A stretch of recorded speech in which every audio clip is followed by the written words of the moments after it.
வணக்கம் சலோமி. அதாவது தருமபுரி நகர்பகுதியை ஒட்டியுள்ள கொல்லி, வேடியப்பன்திட்டு என்ற பகுதிகளில தற்போது ஒற்றை ஆண் காட்டு யானை ஒன்று சுற்றி திரிந்து வருகிறது.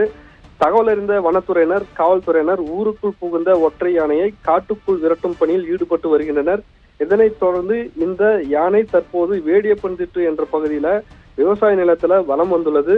யானையை கண்ட மக்கள் அச்சமடைந்துள்ள நிலையில சத்தமிட்டு கூச்சலிட்டு வருவதால் அச்சமடைந்த யானை மரம் அதிகமாக சூழ்ந்த புதர் ஒன்றில் தற்போது தஞ்சம் அடைந்துள்ளன. குறிப்பாக கடந்த 5 நாட்களாக தருமபுரி நகர்பகுதியை ஒட்டியுள்ள கிராம பகுதிகளில் இந்த ஒற்றை யானை சுற்றி திரிந்து வருவதால் மக்கள் அச்சமடைந்த நிலையில் பொதுமக்கள் பாதுகாப்பாக இருக்கும்படி வனத்துறையினர் அறிவுறுத்தியுள்ளனர்.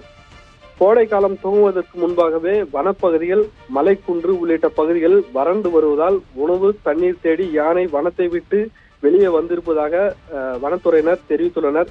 மேலும் இந்த காவிரி ஆற்றில் தண்ணீர் இல்லை, வனப்பகுதியில் மரம், செடி, கொடிகள் காய்ந்து வருகின்றன. எனவே உணவை தேடி வனத்தை விட்டு வெளியே வரும் காட்டு யானைகள் ஊருக்கு புகுந்து விவசாய நிலத்தில் பயிரிடப்பட்ட பயிர்களை சேதப்படுத்தி வருகின்றன.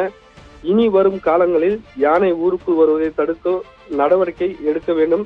அதே போல இந்த யானையை காட்டுக்குள் விரட்டி அடிக்கும் பணியில் முயற்சி செய்து வருகின்றனர். சலோமி.